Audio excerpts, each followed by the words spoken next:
The Vatican Museums has just restored this vault and opened it to the public. It features the work of Pinturicchio. It is part of the Borgia apartment in the Room of Liberal Arts. Each of the arts in this room is represented by a woman. Rhetoric, for example, is seated on a throne and is the only one that Pinturicchio signed.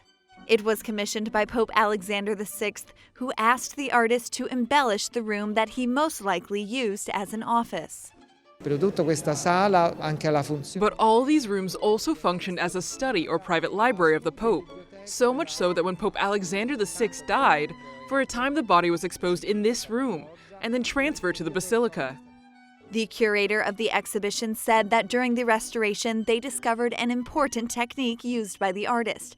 Pinturicchio did not use the traditional fresco method in his work, but instead incorporated the so-called a secco technique, which gave it a different texture and pigmentation, but most importantly allowed the work to dry faster. It is a technique that only Pinturicchio actually used during these years, who had great fresco teachers like Perugino, who he worked with in the Sistine Chapel.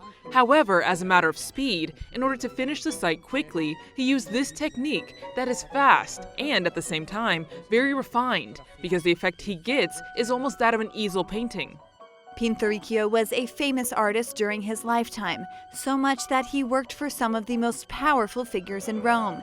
His work is also in the Hall of the Demigods in the Palazzo della Rovere, just a few feet away from the Vatican.